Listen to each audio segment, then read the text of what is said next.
And welcome to Civil Discourse. I'm Jamie Wojciechowski, and today I'm here with Janelle Ryan, and we're talking about her documentary, Claudia, 1 in 11 million. Would you Yes. like to just introduce yourself very quickly, and then maybe just give us just a brief description of what the documentary is about? Sure. So my name is Janelle Ryan. I am a filmmaker in New York City, originally from Boston, Massachusetts. And Claudia is a short documentary about an undocumented mother's struggle living in Long Island and being apart from her son for over a decade. So it kind of follows her in her life now while she reflects on her life from the past. When she was in Honduras and before she migrated to the United States. Awesome. And was there a specific event? How did you meet Claudia? Why did you want to make the documentary? So it came about a couple of different ways. So I am American born, but my mother was born and raised in Trinidad. And she had family in this country prior to emigrating to the United States. And so she was able to come over quite easily and then, help bring her mother here and then her sisters and brothers. And, now her whole family is here. And so I have tons of cousins and, grandparents and all of that. I never had to grow up without knowing that side of my family. And my mother never had to truly be separated from her family. About 2 years ago, something called Immigrant Heritage Month came about, and they put a call out looking for stories of immigrant stories. When you first came to the United States, what was that like? And, what is your life now? And so I decided to start collecting stories in New York because New York is a melting pot and it's almost like there's a little Italy and a little China, and a little India. And so I wanted to get to know some of my community and learn, what their initial story was when they first came here. When I put a call out, I met Claudia in one of the immigration rights groups. And I was very open to not just talking to someone who came here the traditional way, but somebody who came here, a non-traditional way, such as Claudia. And we immediately striked up a friendship. She is so much fun. And, I was introduced to her entire family, and we started talking about doing something more in depth, not just sitting down and talking to her interview style, but actually getting to know, her and her family. And it's just crazy that we met 2 years ago and it took a while for it to come into fruition, but it's still such a relevant topic today, considering, our current political climate. So it just kind of all eventually came together, and I decided to do a soft release this year for the third annual Immigrant Heritage Month. What were some of the um, I guess things you learned by hearing not just her story, but all the stories you were collecting that you didn't know previously. So one of the things I learned is that just how many people are in limbo in terms of their immigration status. I, of course, knew that there were stories out there. Claudia is not the first person that I've known in my life, but she was kind of the one who brought it to my attention that she's literally 1 in 11 million, And one thing that I learned is that her story in many ways is not very different from someone who came here, in a traditional way. For example, somebody who cannot afford to go home and visit their family doesn't get to go and see their family as well. Because New York is extremely expensive, and ticket prices are expensive, and there's also a huge expectation when you move to the United States. People tend to assume that you're better off than you are, so you can't just go back and visit your family empty-handed. So I learned that although Claudia it came here in a non-traditional way, her story is very similar to people who came here, in a traditional way. I also learned from Claudia. I knew that there was, ways for her to obtain legal status, but it's not as easy as people think. People love to say, just go to the back of the line or whatever, and come in the right way or whatever. But it's not as easy as people think. And so I really wanted to, with this documentary, kind of stay away from the legality of things and really, talk about what it's like for her as a person, as an individual, not just somebody with, an undocumented status, but what it's like to be away from a family member that she feels so strongly towards, and the reason why she came here in the first place.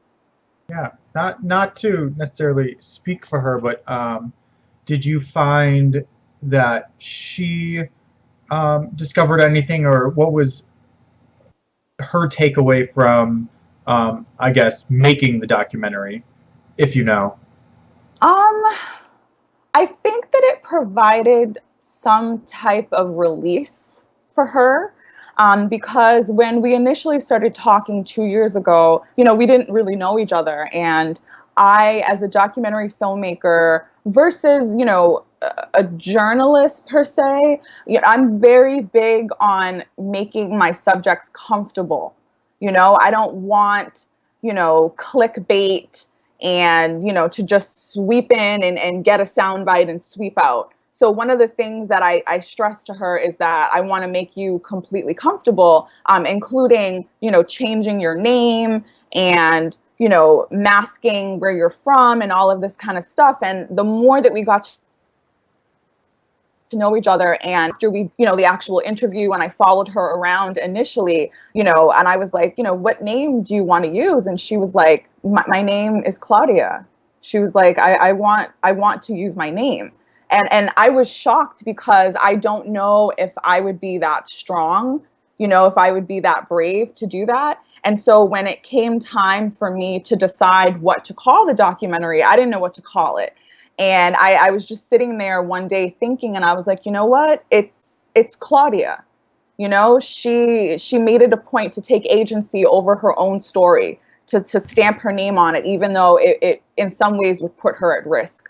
And to say that she's from Long Island, not just some miscellaneous place. And so I feel like for Claudia, this kind of gave her a sense of strength and just, a form of documentation in a way. I am Claudia, and I'm not afraid to say that. Yeah, I mean, with the, I guess, the legalities of the situation, did you find, was there any challenge figuring out what information you could give, or what is better in her interest not to give in the documentary? Was it all kind of open? One thing I made sure not to do is, Long Island is a big place. Even though I'm sure she would have been very comfortable stating exactly where in Long Island she's from, I just personally did not want to take that risk. Because, the whole point of this documentary was to bring attention to not just her story, but to, the overall issue, and to potentially help her to get out of this situation, not make her situation worse. And not just, from the authorities, trying to find her or whatever, but there's a lot of evil people online. And so I didn't want to put her at risk, or, her child in the US, or, her child in Honduras. I also made it a point not to name her child in the US name, as well as, her child in Honduras, although I did mention it in an interview, because, he shared the documentary and also kind of took claim to the story as well. So I felt as though, it was okay to do that at that point. Yeah, did you were the kids at all involved in the making of the documentary? They were. So her younger daughter is an absolute riot. She was just such a big personality. I called her like a big ham while we were doing it, because she kept, jumping in front of the camera and making faces, and like she was very aware of it. And she also has a strong interest in wanting to do YouTube videos, like most kids her age and up do these days. So she was so excited to know that, like, this was going to be online and that she could watch it. And one of the things that was extremely touching for me is I actually talked to her about it after watching it. And I was just absolutely amazed and floored at just how much she understood what was happening in her family and other families as well. And it scares her and it bothers her, but seeing this story come about, and being able to share it with some of her classmates, which she apparently did, I was stunned. I didn't even know if she would watch it. And she's very, aware of YouTube. I'm not even sure if, her mom, actually showed her where it was. I wouldn't be surprised if she just Googled it, because she's very smart and was able to find it. And then, I also got to talk to her son in Honduras. There's a clip, of us talking on Skype, and, we've talked, before and after that. And I would love nothing more than to somehow help him come here, or, to help her to be able to go there and then to be able to come back. So I definitely, I definitely did get to know the kids throughout this process. Yeah, that was from just watching the trailer. The interesting thing about it was that Claudia came here. She's been here for how long has she been here? Just, Um, Gosh, I can't remember off the top of my head. It's, I think, 13 years or yeah, 14 years. It's over a decade. yeah.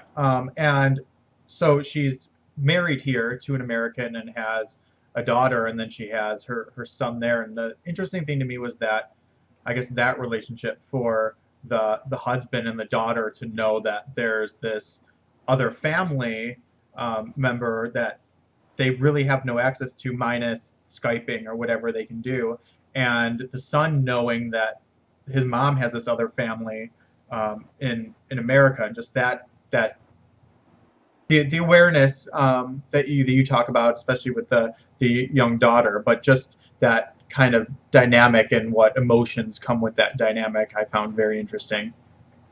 It's heartbreaking when you think about it, because she came here for him, and like she says in the documentary, she had to almost give up the rights of her child, the right to have that love from her child and that connection, with her child, in order to provide a better life. Because she said, described to me off camera, when he thanks her for some of the things that she's done for him. To her, it's almost as if a stranger is thanking her, because there's such a disconnect, being so far and not being able to hug that person. And she hasn't seen him in so long. And he was a baby, when she left. And she struggles with that a lot. And, but at the same time, she says, this is the way that it needs to be. I needed to provide for my son in some way. And the current situation now, but also then, was not allowing her to do so in Honduras. And so she had to do the unthinkable. She had to abandon her son to provide for him.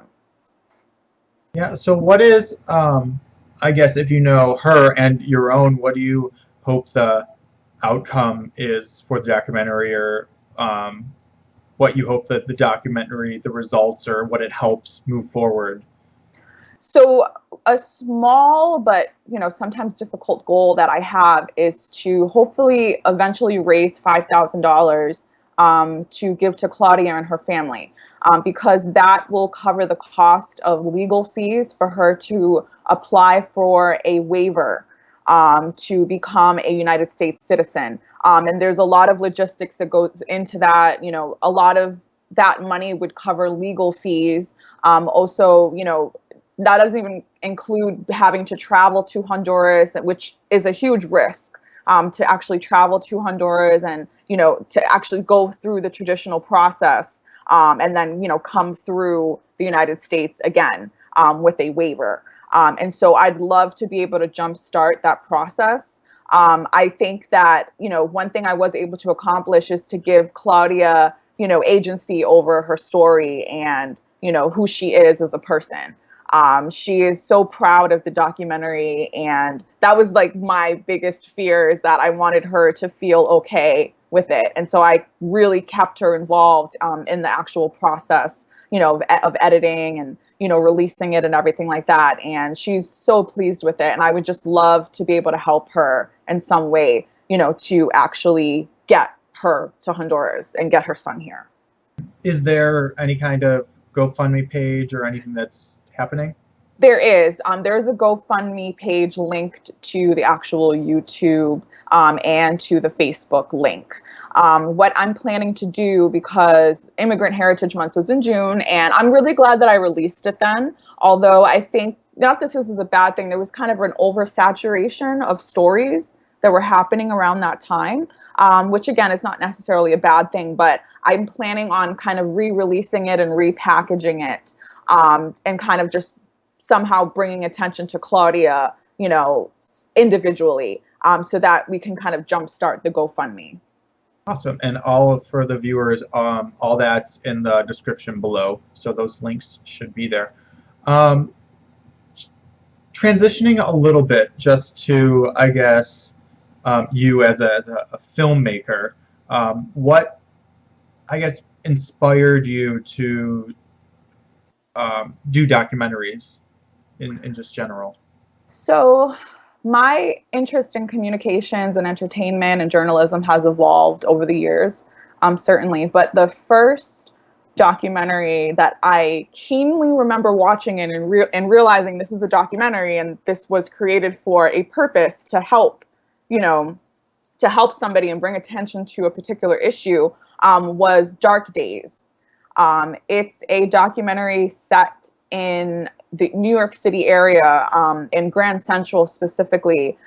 There was a community of people living underneath Grand Central, that were homeless. And a filmmaker actually went and lived with them, and got to know their stories and their struggle and, who they are as a person. He truly, humanized the story. And, one of my big inspirations about, in regards to that film and him as a filmmaker, is that, again, he didn't just sweep in and get a soundbite and sweep out. He truly took the time to get to know this community of people. And in the documentary, it actually shows him being able to help this community when the city suddenly decides to evict them, from Grand Central, getting them housing, actual, apartments and everything like that. And I just thought I was absolutely floored. I was only 18 at the time when I saw this documentary, and I was just like, that is so cool, to be able to, number one, humanize, somebody's story and struggle in that manner, and then be able to help them. And it really inspired me, to eventually get into documentaries.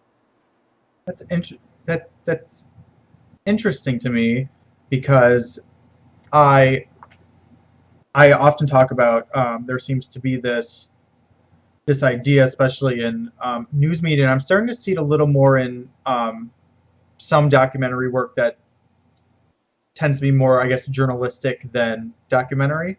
But it's this idea that in order to be unbiased, I guess is the word you would use, you have to look at all kind of this research and come up with solutions based on the research and not get overwhelmed by the emotion. And the thing I love about kind of the documentary world is it is this idea that the research is important, but it's also important to be in those communities and actually have the experiences to go with the research. And then those things together actually give you what the full picture is of what's going on.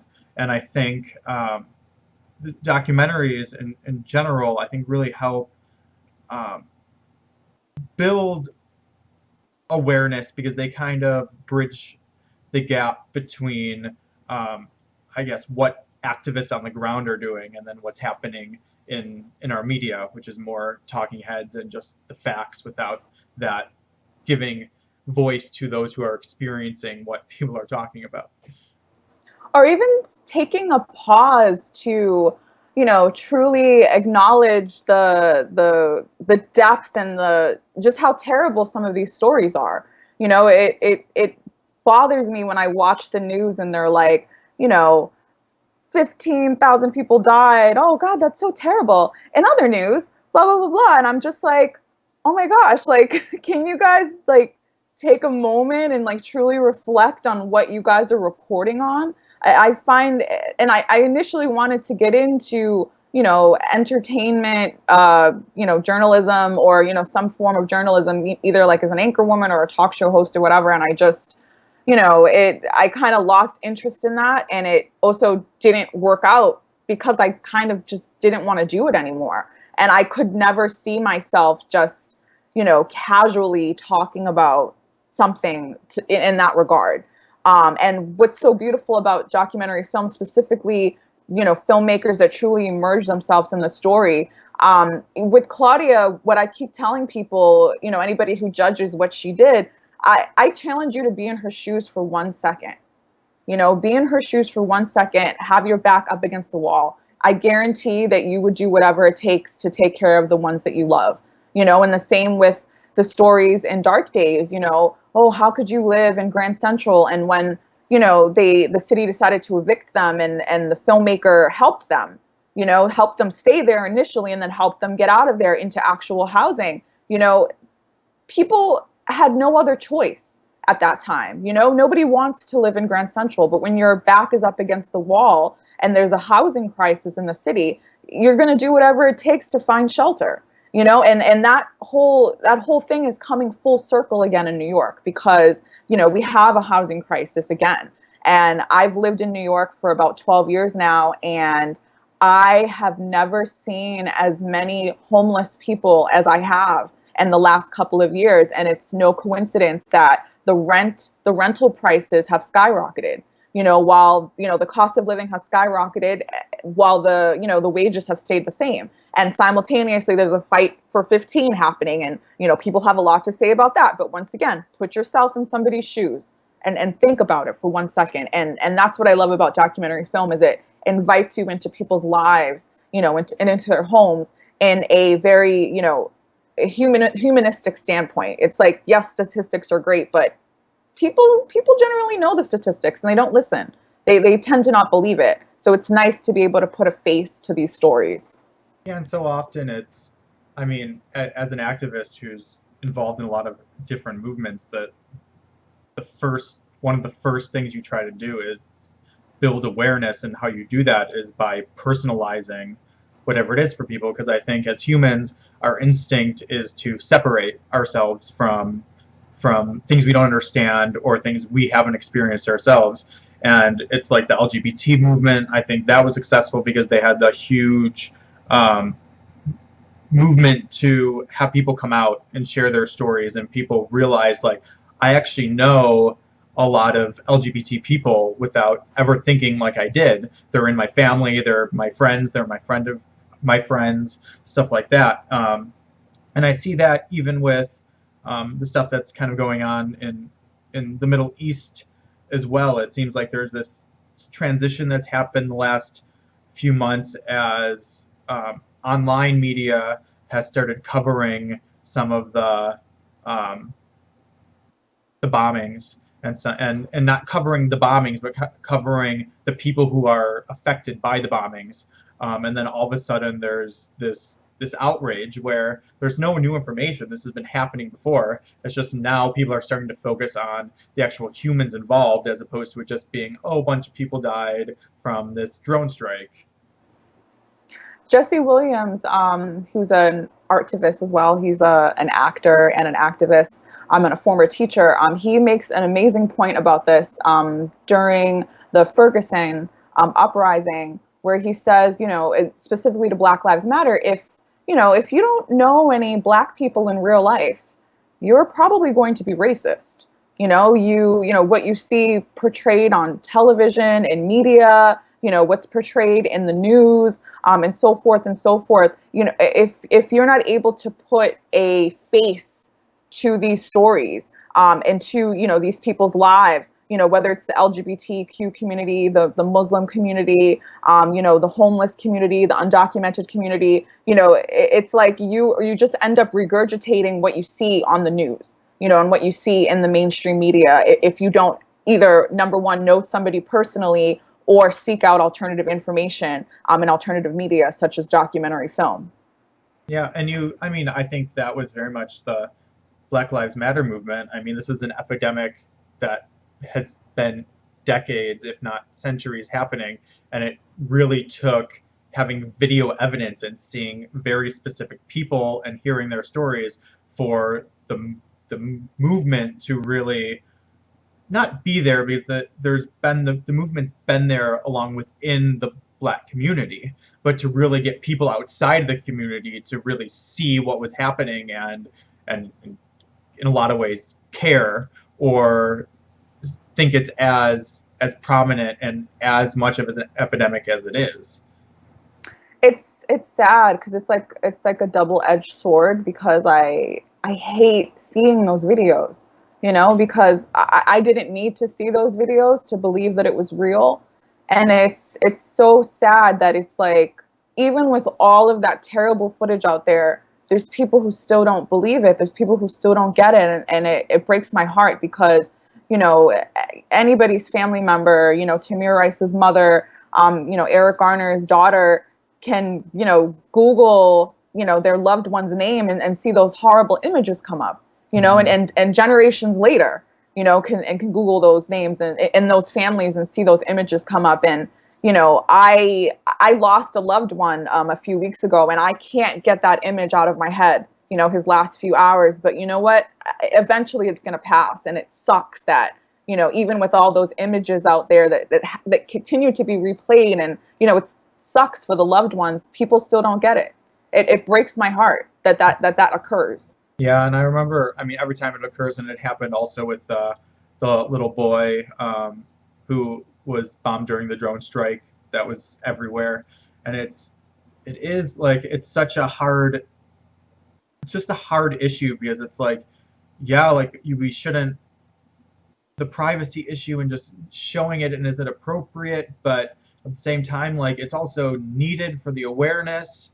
Like without it, people just wouldn't care. They wouldn't be seeing what was happening. So there's just this constant kind of conflict between what's, I guess, what's moral and what we need to do to convince people and advance the movements and to fix the problems. Um, and I think that's another issue going on a tangent somewhere It else is is. that people, and we live in a society where people like to oversimplify things, and they want the quick fix answer. And I think that's what you see in our politics being so divided. And I see it on both sides is people just want the definitive, this is how it is. This is the one solution that'll fix this problem or all the problems. And they don't want to engage and understand that these things are so complex and they're so ingrained and there's so many levels. They think like with so many people I talk to about the Black Lives Matter movement think, well, there's no more slavery and it's been all this time and like this one we made one step and that means it's fixed. And it was like, no, that was one little step we fixed out of this spider web of issues. And until you fix the entire web, there's always going to be issues. It doesn't mean that there hasn't been any advancement. You're not attacking the where we've come from and how far we've gone. We're just saying that there's a lot more to do. You can't just think because I won one battle that there's nothing else to do. Yeah, you see it. You know, since today was a huge kickoff day for the NFL. I want to quickly, you know, salute, you know, Kaepernick as well as, you know, those other NFL players and you know other sports as well that have been taking a stand in their own way. You know, by you know either kneeling or you know fists up during the national anthem to bring attention to, you know, we still have work here to do. You know, yes, you know there has been a lot of advancement like you say, but at the same time there's also been a lot of, you know, I don't even know what the word would be for, you know, the opposite of advancement, but we've regressed Yes. significantly. You know, and we need some changes. We seriously need some changes. And we can't turn a blind eye to that just because we have a black president or, you know, now, you know, there's gay marriage is legal. You know, there's still a lot of issues. And it sucks that, you know, people, I don't know, it gets frustrating because it's like you can continually talk to people till you're blue in the face. And it's like, sometimes I just want to, you know, either you get it or you don't. I don't want to continue to have this back and forth with you, but you know, Yeah. I know that we have to.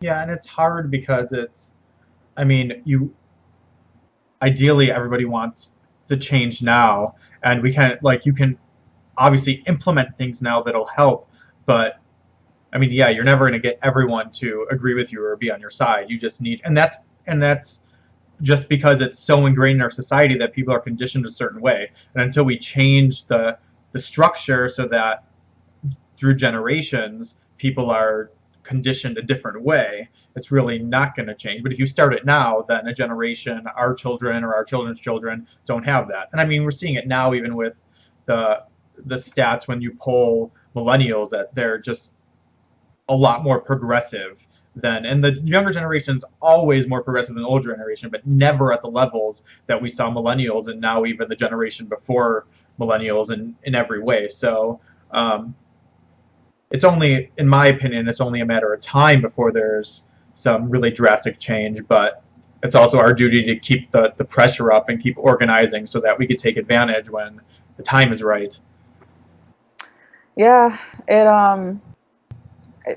I just it's like I say to my my boyfriend all the time, like, I swear I'm not of this time. Like the things that happen, and I know it's way better than it was, but I like sometimes I'm just like, I don't understand why people don't get that, or why this person did this and why this person did that, and why I feel like we've lost our sense of empathy, but maybe many, most people didn't have it to begin with. And so it's always refreshing, to meet people like yourself, and some of the other people that I've been able to talk to on civil discourse that, they just get it, and that gives me hope, but at the same time, I just get so frustrated sometimes. I'm just like, I can't anymore.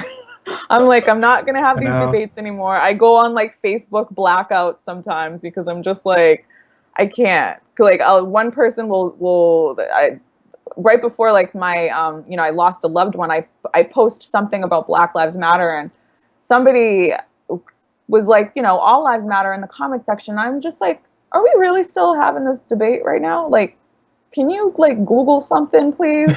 Because I'm not going to re-explain this to you. I'm not going to go through, the different metaphors to explain why we are saying Black Lives Matter. It's like we are so past that, or at least I am. We have Yeah. other fish to fry. But, then, the very next week I'm posting something again. So, That's how you got to do it. And it's interesting because I feel like even if you would think 2 years ago that football players would be protesting this, you would never think it would be realistic. And I mean, there was such outrage when he did it, and now oh there's my all God. these other. But then the thing is, now there's all these other players doing it, and that's what what I love about it is it. I think even with seeing the, the awful videos and that stuff like that, it's still kind of from what I hear from people, especially white people, it's who aren't sympathetic at all. It's that they can still separate themselves because they say, well, that's in a black community or that's the separate thing. They don't actually deal with it. Where they love football, they're watching football, so now it's actually in their life, and they can't ignore it because it's it's like right there. They have to deal with it, and I think that's why there was such outrage at the beginning because people were just like, I don't want to be confronted with this. Oh, they're so So, mad. and then now it's like, I think, They don't even make sense sometimes. Like some of the things they're saying, I'm like, what are you talking about?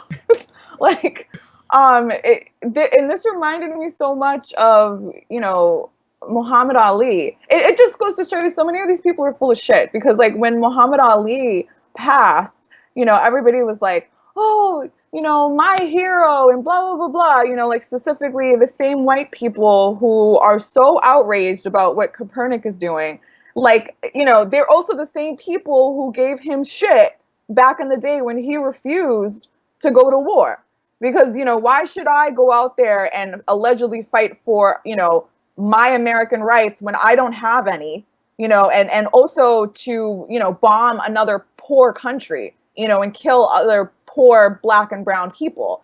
And so, and then people hit him with the, well, you're a famous athlete, you do have rights and blah, blah, blah, blah. And like they're doing the same thing to Copernic. And it's just like, oh, guys, yeah. you're so petty. like, you're Well, I so think it's petty. hard because like in our society is so polarizing and partisan, and you have to take sides. That you saw it like the biggest thing I noticed is when the the Black Lives Matter movement first started. Um, to really organize. There was this whole kind of thing where you had to pick a side. You either had to be on the side of the cops or you had to be on the side of black people. And it's like that's not how reality is. Like I can it's weird because the same solutions for the same things that'll create help the system get better, it will help the black communities and help the police.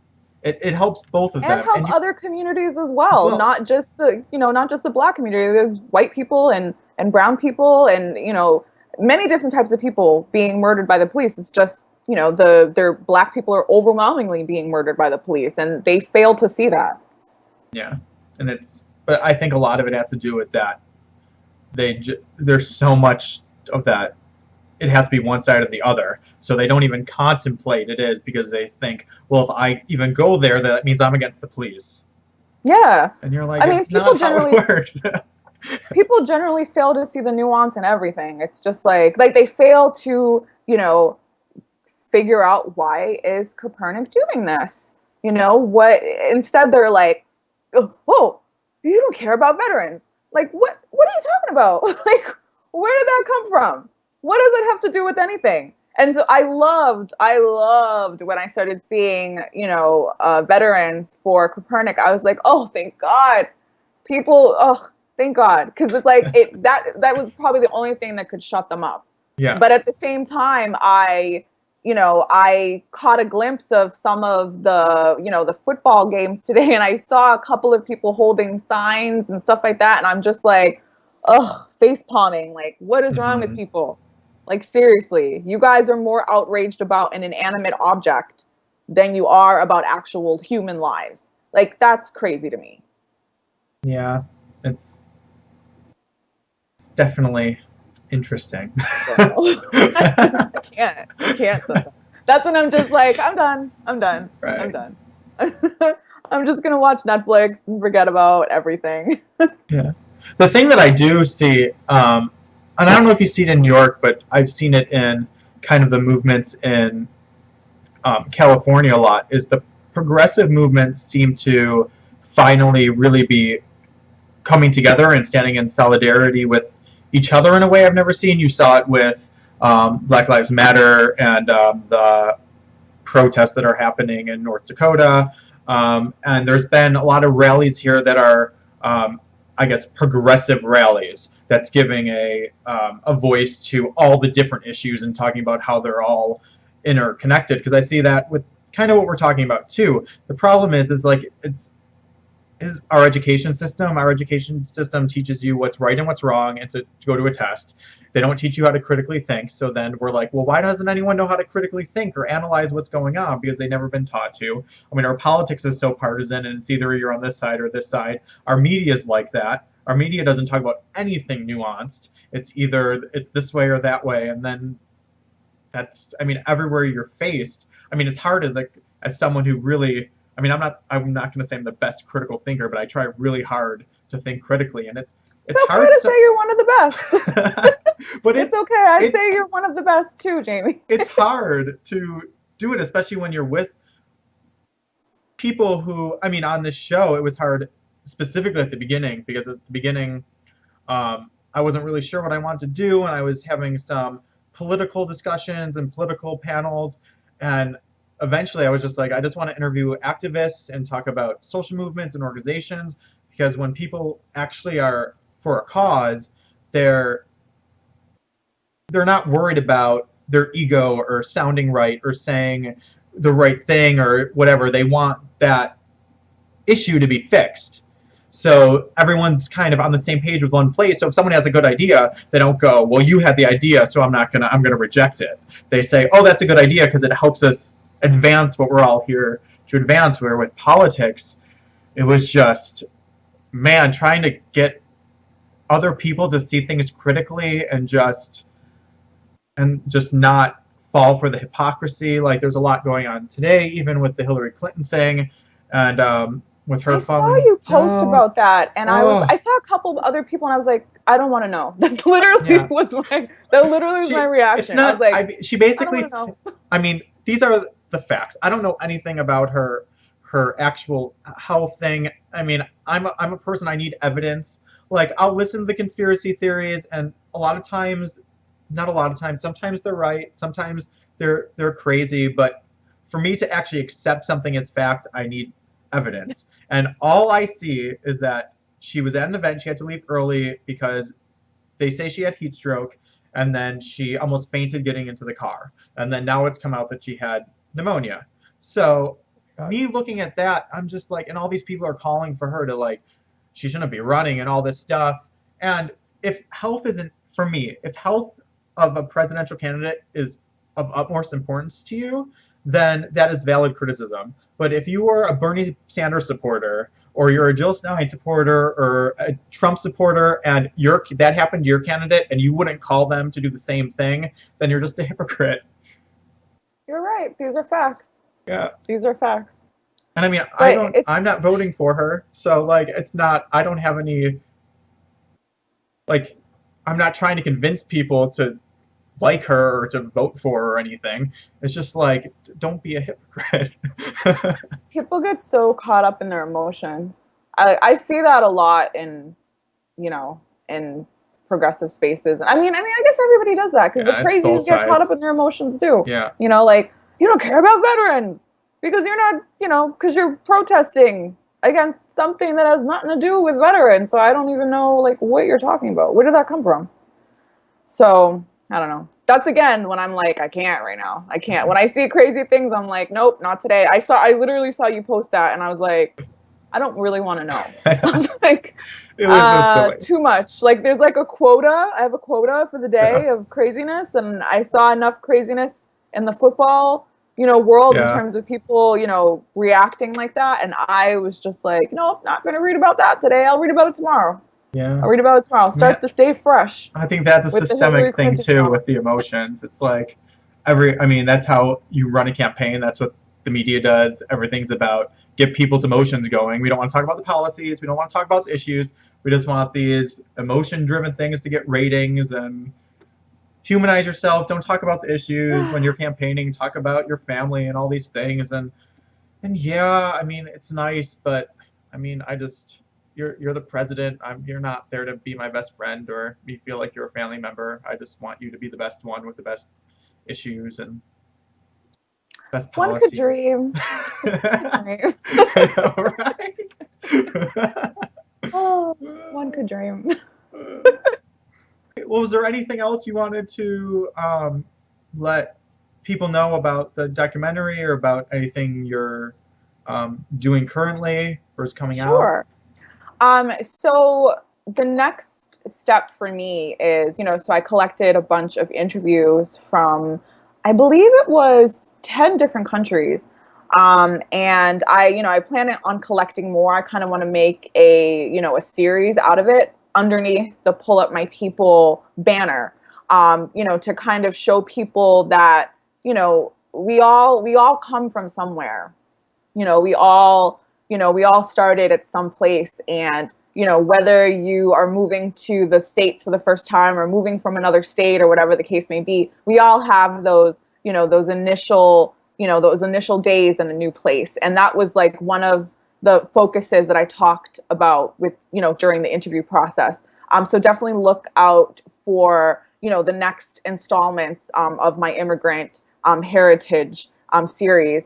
And also, I'm in the process of developing, Pull Up My People, which is an intersectional grassroots movement to kind of bridge the gap between all of these different social issues, and the whole idea that nobody is free until we are all free. So if you are a queer Black woman, if we're just fighting for LGBTQ rights, or just fighting for Black rights, or just fighting for women's rights, at the end of the day, we kind of have to fight for all of them. And all the different intersections, undocumented, and all of that kind of stuff. So I have a ton of footage that I've shot. I just have to, get the ball rolling on the editing phase of things, and get stuff released. Awesome. Yeah, I love that because I just think I think it's very important now than ever because I think with social media, and I love social media, and there's so many good things with it, but also I feel like as connected as we are, we're also as disconnected as we've ever been, and just giving space as artists to share people's stories and let other people share their stories, I think is just the one of the most important things we can be doing to advance any cause or just awareness in general. Yeah, and put something out there that's, you know, transformative and changes the world, or at least changes your world, you know, whether it's, you know, your local community or, you know, even an individual. And that is one of my main goals in life, is to change some hearts somehow. You know, like policy is great, and, you know, politics and all that kind of stuff, but at the end of the day, it's individuals and their hearts, their, you know, broken, twisted hearts that are running these things and making these decisions and doing these terrible things. And so I'd love to somehow make a difference in that respect. Awesome. Well, thank you very much. Everyone can follow Janelle pretty much everywhere at the Janelle Show. I think there's links below, and please subscribe to the channel if you haven't already. And I will see you guys next time. Thank you very much. Thank you, Jamie. Bye. Bye.